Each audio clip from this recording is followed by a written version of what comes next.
sudah siap? Saya akan menunjuk sana, saudara, untuk melakukan teknik modifikasi cuaca. Saya akan menelisiknya eksklusif.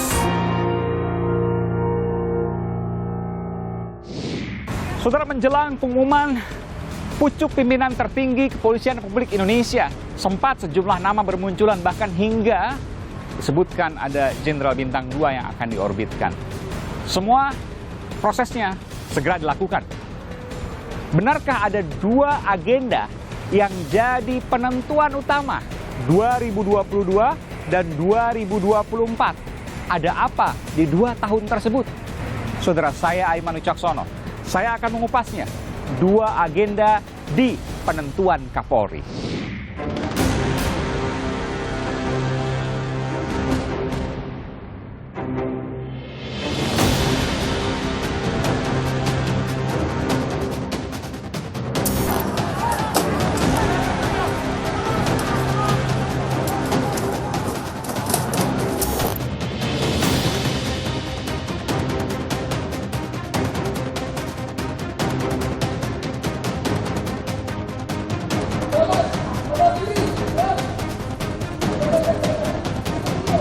Anda banyak sekali kemudian mengetahui di beberapa zaman ketika Anda menjadi pejabat kepolisian, bagaimana sesungguhnya ketika ada bursa Kapolri yang tengah digodok. Sebagaimana pengalaman saya dulu ya. Berapa Kapolri, Pak? Oh, kalau Kapolri banyak ya, karena saya kan 35 tahun. Setelah jenderal deh. 5 Kapolri. Lalu biasanya kalau sudah menjelang suksesi, di dalam adalah semacam satu persaingan.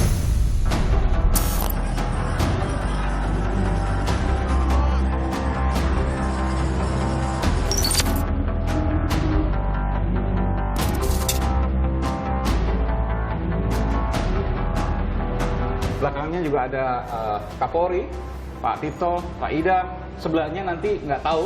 Fotonya ada di atas. Fotonya ada di atas, siap-siap.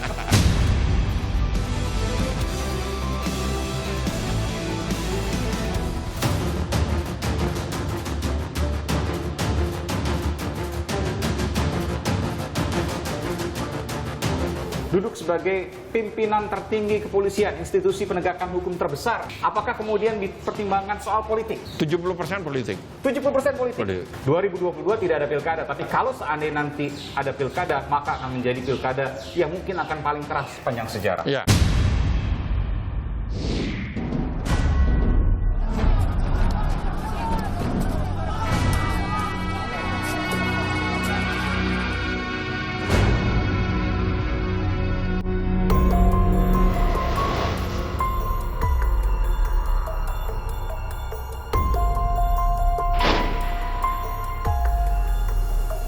Kemudian dari 13 kemudian merucut sampai dengan 5 nama.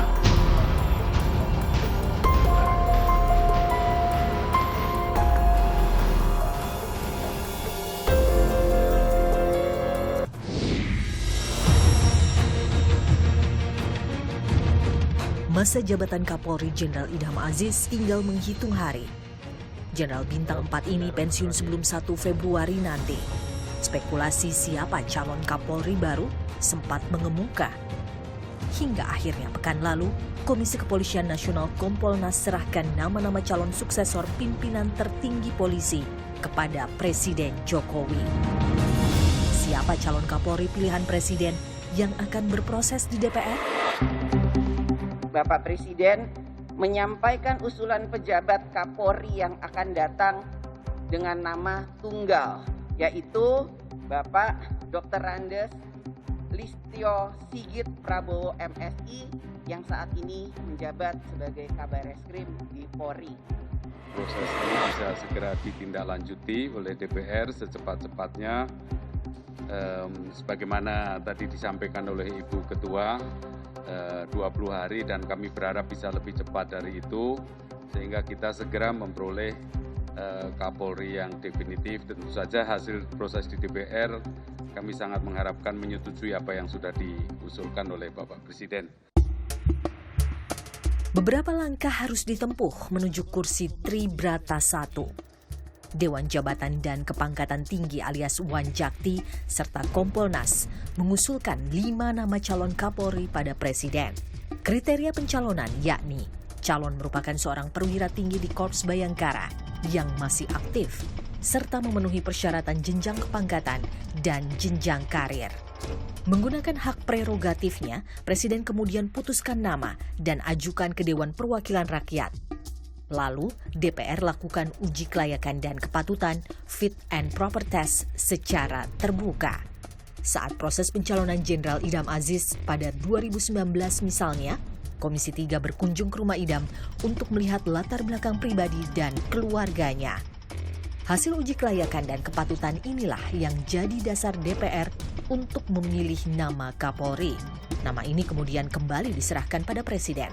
Jika Presiden menyetujui, Kapolri baru segera dilantik. Tentunya dulu kita mempunyai satu kriteria bahwa tidak harus urut kacang. Jadi angkatan yang paling tua yang harus mendahului dari yang muda, karena bisa saja seperti Pak Tito, seperti Pak Timur ya, dan lain sebagainya.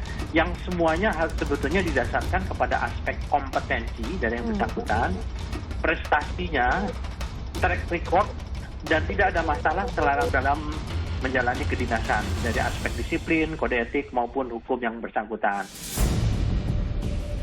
Kapolri baru nanti akan menghadapi dua agenda besar di depan. Tarik-menarik kekuatan politik yang bisa berimbas pada kondisi keamanan dan ketertiban.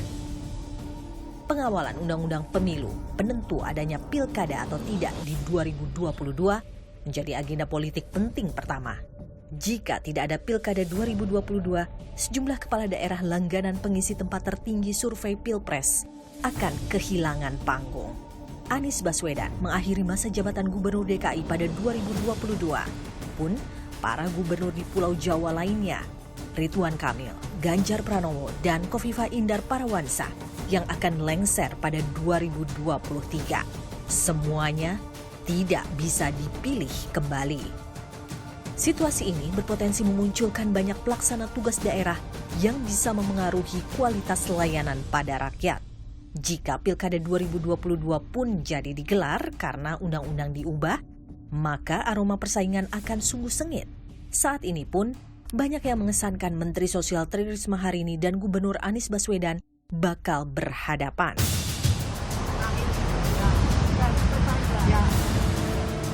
Nanti ada yang jemput, Bapak saya cari ke rumah.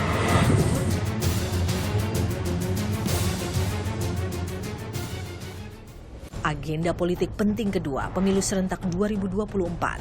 Jika tidak ada aral melintang, pemilu akan berlangsung bersamaan dengan pilkada di tahun yang sama.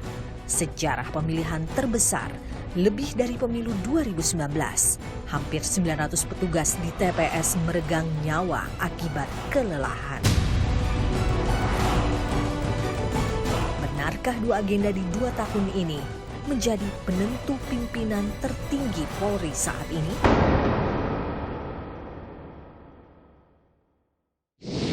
Saudara, jelang pergantian Kapolri muncul isu yang mengatakan bahwa ada kelompok-kelompok yang disebut dengan kutub atau geng. Benarkah itu? Berikut saya mencoba mengupasnya pada beberapa waktu lalu ketika saya mewawancarai Indonesia Police Watch Neta Panes. Ada sebutan juga kutub-kutub ya, ada sebutan kutub Solo, kutub Pejaten, ada lagi mungkin? Ya, jadi Indonesia Police Watch melihat dalam pertarungan bursa Kapolri ini ada geng Solo. Kita tidak menyebut kutub, tapi geng. Geng Solo, geng Makassar, kemudian geng Pejaten. Ya. Geng Pejaten inilah orang-orang yang bersimpati ke Budi Gunawan. Geng netral atau independen ya. Di situ ada beberapa yang kita lihat dan sepertinya mereka inilah yang akan terpilih. Geng netral inilah yang akan terpilih jadi calon Kapolri karena mereka tidak terlibat dalam konflik-konflik.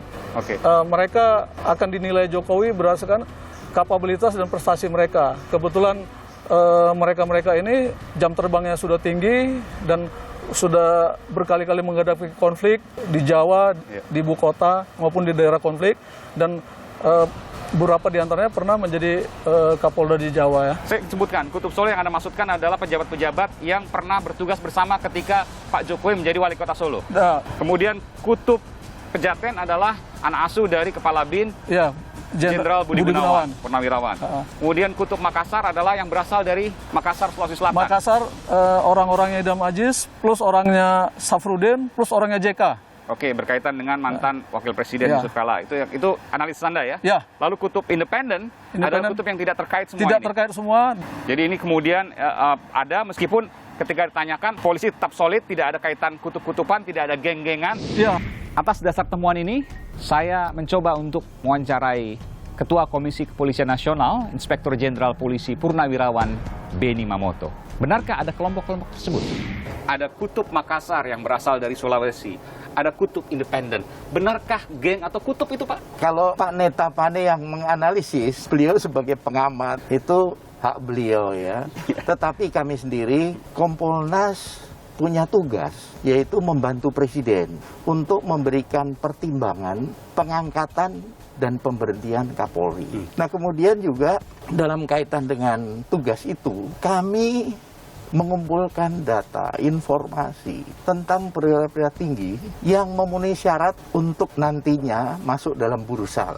Diajukan. Berapa nama biasanya, Pak? Nah, tergantung. Itu nanti ada prosesnya lah. Bisa 1 sampai? Bisa 1, bisa 5, tergantung dari nanti hasil penggodokan oleh kami. Pertanyaan saya, Pak, tadi belum dijawab secara lugas. Apakah kemudian kutub-kutub tadi yang disebutkan geng tadi, ini yang dimaksudkan oleh Kapolri api dalam sekam? Salahkah publik kemudian ketika berpersepsi seperti itu? Dimanapun ketika terjadi persaingan, ada yang menggunakan cara yang baik, ada yang tidak, dan sebagainya. Itu biasa terjadi di mana-mana. Tetapi saya yakin dengan soliditas yang tetap terjaga dan tetap terpelihara, maka itu hanya api dalam sekam, istilah yang digunakan oleh Pak Kapolri itu dengan mudah padam lah. Oke, baik, Anda tidak membantah meskipun Anda juga tidak mengiyakan. Tentu ini menjadi persepsi masyarakat yang kemudian menyimpulkan itu sendiri. Saudara, apa sesungguhnya yang menentukan Kapolri, Kepala Kepolisian Republik Indonesia, institusi penegak hukum terbesar milik negara di Indonesia? Saya akan mengupasnya. Apakah benar hanya faktor keamanan dan ketertiban? Atau ada faktor yang lain? Saya akan segera kembali. Teknik modifikasi cuaca. Saya akan melisiknya eksklusif